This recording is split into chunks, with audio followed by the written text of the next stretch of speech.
Welcome to SoTL PsychSessions, where we bring you the best and the latest in scholarship of teaching and learning from the voices of the researchers themselves. And now, let's join the host of SoTL PsychSessions, Anna Ropp. Hi, everyone. Now, normally what happens on this podcast is I interview SoTL researchers about their SoTL research. However, today we have Aaron Richmond, who is the editor of Teaching of Psychology, and I want to talk to him about SoTL research in general. Hi, Aaron. Hello, Anna. How are you? I'm doing well. How are you? We're hanging in there in this crazy and wonderful times. I know. You know what I missed is I missed seeing you in the hallway, and I missed you dropping by my office. Yeah, that goes both ways. It's definitely been tough not to be actually in the office in more than 6 or 7 months. And so that's a little wild, a little weird for sure. Yeah, absolutely. So for those of you that don't know, Erin is a full professor at Metropolitan State University of Denver. And if you've ever heard me say that I'm very appreciative and grateful for the great colleagues that I have, Erin's at the top of that list. Mm-hmm. That goes both ways. We have a great department, and I think it's because of a lot of people, including you. We have a pretty good tight group of people that are doing some really good work and great teachers here at MSU Denver. Yeah. Okay. I didn't mean for it to be an ad for MSU, but I'm okay with it. All right. So the first thing I want to talk to you about is this new call that came across my email recently for a special issue on social justice pedagogy. Can you talk a little bit about that? Yeah, super excited about it. I kind of reached out to STP leadership and Susan Nolan, the incoming president of STP, and Amy Feinberg, the current president. And really, it's something that when I took over as editor of TOP from Drew Christopher, it's kind of one of the things that I've been debating and ideas that I've been jostling around as one of my first special issues.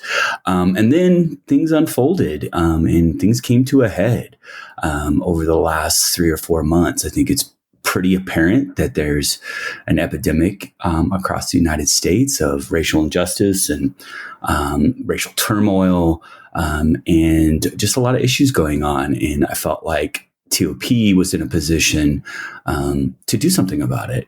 And so I got together with STP's diversity VP and their committee, and we actually worked together to really come up with a call for guest editors. And it's actually the first time that TOP has put a national or international call out for guest editors of a special issue.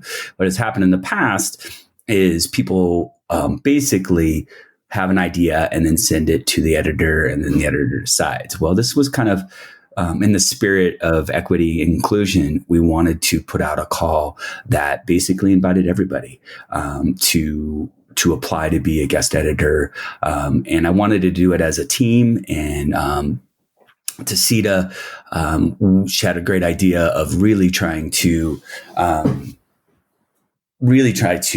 get to as many people as possible. So it was broadcasted through APA, STP, and so many other outlets, actually even outside of psychology.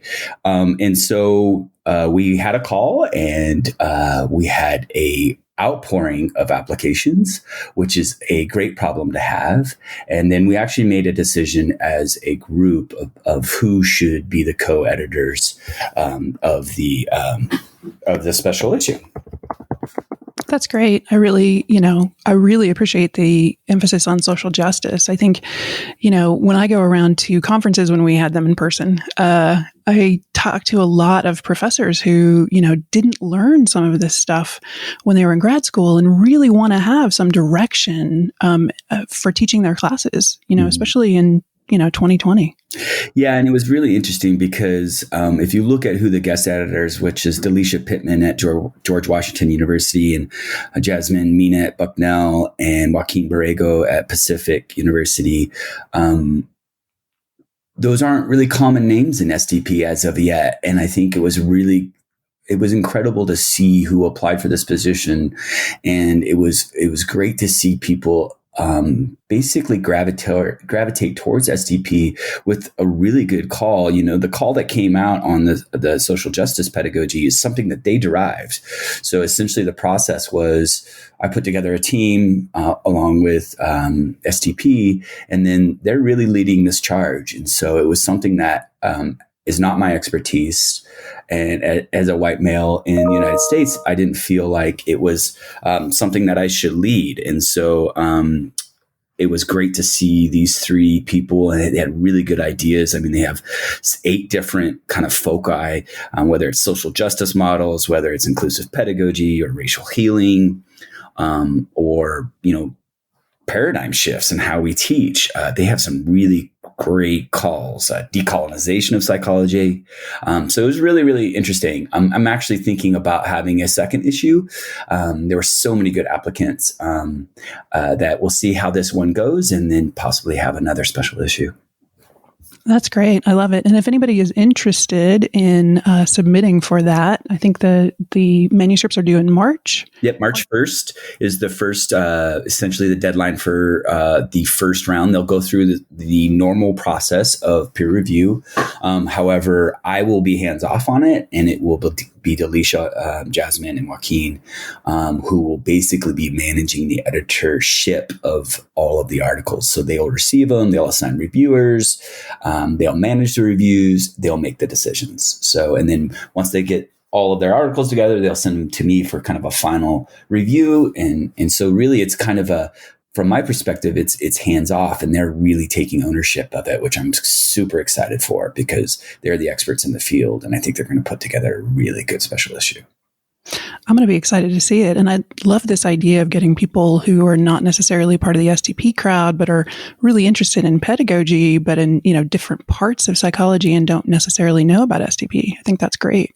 Yeah. And it's really interesting because it kind of opens those doors. And, Joaquin actually applied for another position within TOP, where we actually put a call out for consulting editors. And it's the first time we've ever done that as well in the past. And Christopher did a wonderful job.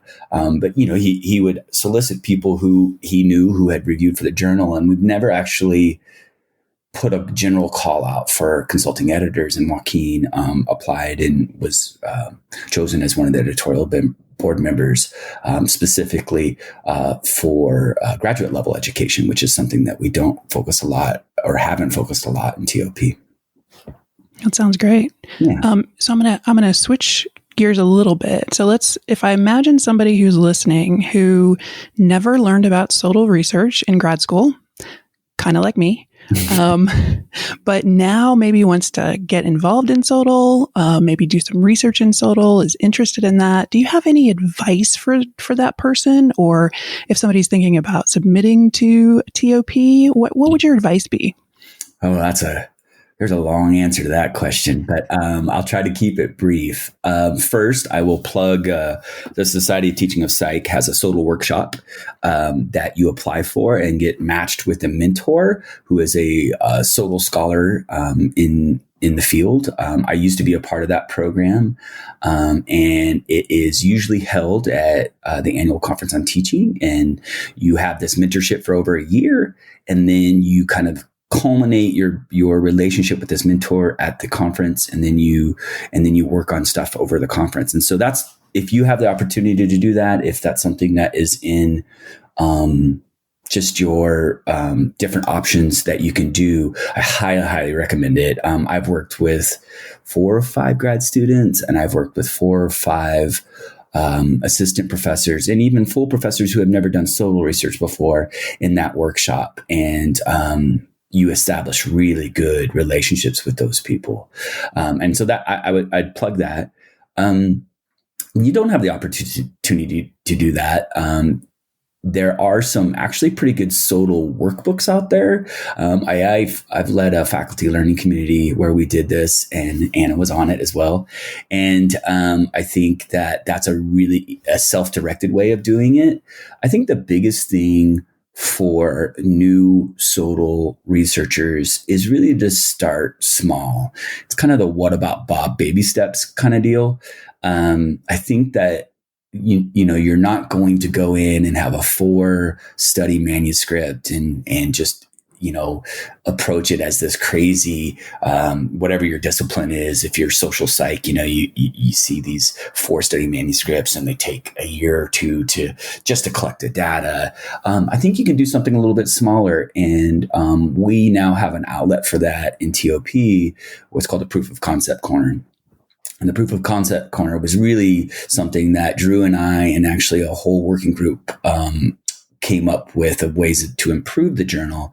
And the idea of the proof of concept corner is really just that. It's kind of a pilot study. So if I have this really cool idea about how to engage students, I might try a very simple 2-group quasi-experimental design where one class gets the intervention and the other one's a control, and you do some type of pre and post measure. So it's really kind of meant for small scale studies, just to develop an idea that can be then leveraged into maybe a grant or leveraged into a very large scale study that is something that goes to a new corner called the Science of Teaching and Learning corner. And so just small stuff. I think the other thing about your first study or your first foray into SoTL is a lot of people tend to focus on student perceptions, and that's fine. But I think it limits the generalizability and validity of those studies. And so it's okay to have student perceptions of, say, an activity, like whether they liked it or not. I think the better design or a better focus is student learning outcomes. And so did this improve learning? And generally speaking, in TOP for sure, and even Scholarship of Teaching and Learning in Psychology, or PLAT, which is the Psychology of Learning and Teaching, which is the European version of TOP, I think if you have data that demonstrates learning, those are, I wouldn't say they're slam dunks, depends on the design, but those are generally very well received and have a good chance of getting accepted for publication. So start small, just something that you're passionate about, something that you have an idea about, and maybe even collaborate with someone who's a little bit more experienced. We in the department at MSU Denver Psych Sciences, we're really good at collaborating. And I've collaborated with almost, 15 different people in the department. And so find people who have done this before and don't go alone. Reach out. And if they're not in your department, reach out through STP. Even if you don't get do part of the SoTL workshop, there's definitely mentors out there that can help you through that process. So don't go alone. Find someone to help you out and start small. That's great advice. I love it. You know what this reminds me of? A few years ago, I walked into your office and I said, Aaron, I've decided you're my mentor. Because you give great advice like this, and it's lovely. And for the listeners, he just looked at me and he said, "Okay," and he shrugged like good-natured Aaron. That's how we roll. Yeah. And I think, just as a side note, I think having mentors in lots of different areas is really good. And I appreciate your advice to reach out to people. I also want to say, if you're not part of the STP crowd, I continually hear people as they, come to a conference or meet more STP people. I hear them say how friendly we are and how nice and how welcoming we can be. So, absolutely. In this time when we're not having conferences, reach out to people. If they don't answer the first time, maybe, give them another try because pandemic, but. And I think that's really important. I think STP is a community of scholars and teachers, but it's also just a community of kindness. And I think that, and support really. And something that Drew Christopher, the past editor of TOP, really extended to me and he does to a lot of people is even when you submit to TOP, I think there's going to be some really good feedback. It may not get accepted, and we do have a fairly high rejection rate, but that's okay. And you're going to get a lot of good feedback, and you're going to get supportive feedback. And so we try to extend that kindness and support into the TOP review process as well, for sure. That's great. That can be really helpful. That type of feedback, especially if you're new to this area. Absolutely. And it can be daunting. And it's just like our students, when you're told no, or you're rejected, or you have somebody criticize your your writing, it's very personal and it's really hard. And I think that that's something that all of the associate editors, Guy Boyson, Natalie Chiarico, Jen McCabe, and Manisha Swanee, I think all of them have that same philosophy. It's one of the reasons I chose them to be associate editors, is that they really do embrace the idea.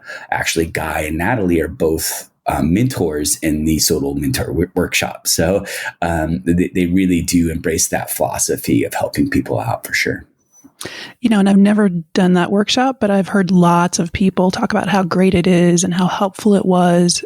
So if, listeners have an opportunity and are interested, I think seems like a great way to also get a SoTL pub because, a lot of these end up in publications. Yeah. I mean, almost every mentee that I worked with ended up in some publication form or another, whether it was in TOP, whether it was a book chapter, whether it was an SOTLP. There was a very productive, that group is very, very productive. That's awesome. So I have one more question for you. Sure. So we talked about people submitting to TOP, but what about people who are reviewing? Do you have any tips for reviewers and what you might say for them? I feel like, yes, Anna. The short answer is yes. I feel like this is like a mentor opportunity as well.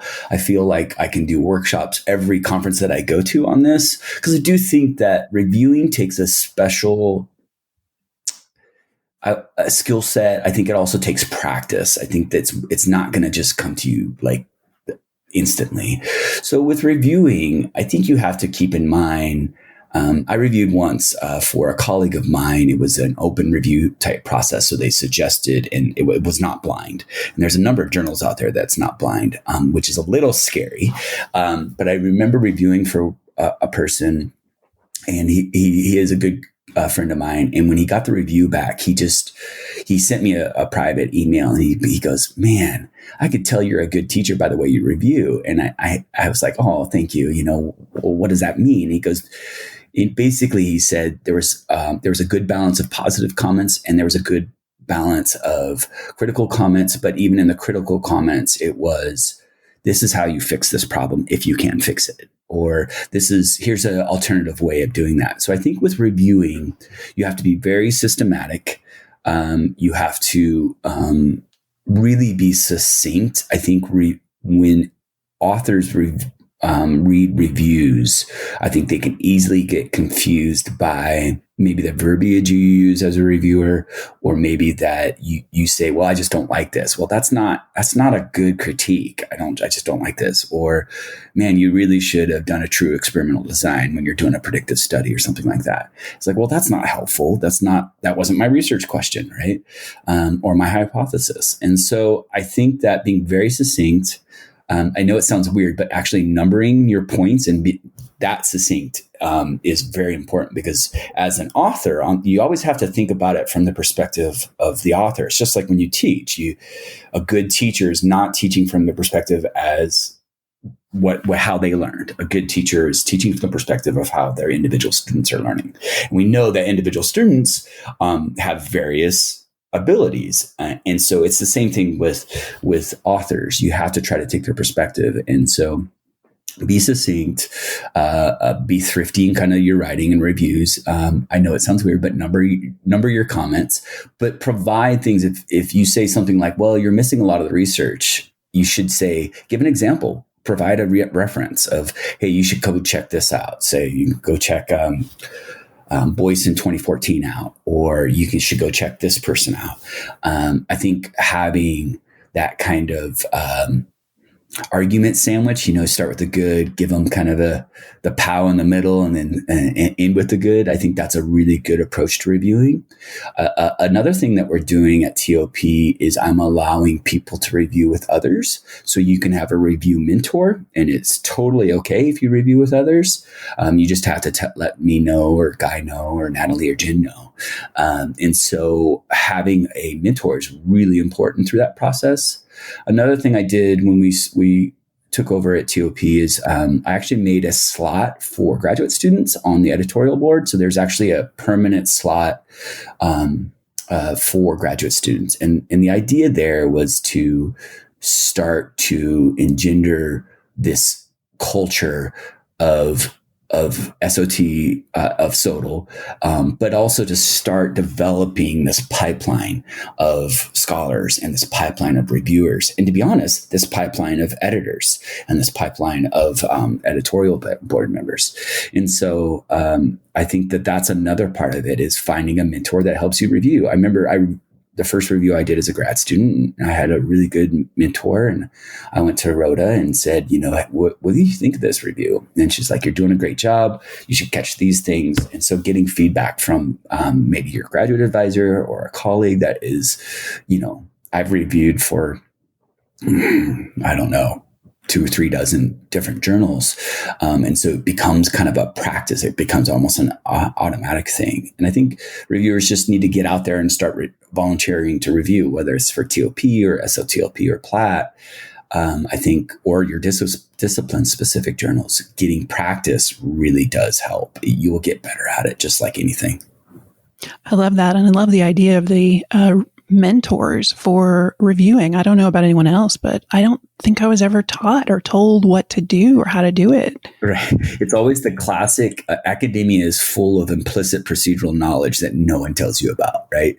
And so it's that idea is that you should figure this out, and it's a process, and it's really not implicit. You need to make it explicit. You need to make it declarative or whatever. But no one, it's very rare, unless you have a really good mentor, it's very rare that someone walks you through what that looks like. And I think that for even journal editors and editorial boards, I think it is important that we do walk them through. And so one of the things that we also do as a philosophy at TOP is that, generally speaking, we have 2 blind reviewers of a manuscript. And almost always one of those reviews is someone on the editorial board. So they're obviously doing a lot more reviews. But when you say you do your first review, it's really important to see what the other reviewers are saying. Are you consistent with them? And you don't have to be consistent, because a lot of times you get chosen because you get matched with another reviewer because you guys complement one another in your skill set or in your knowledge, or even in the types of reviews that you do.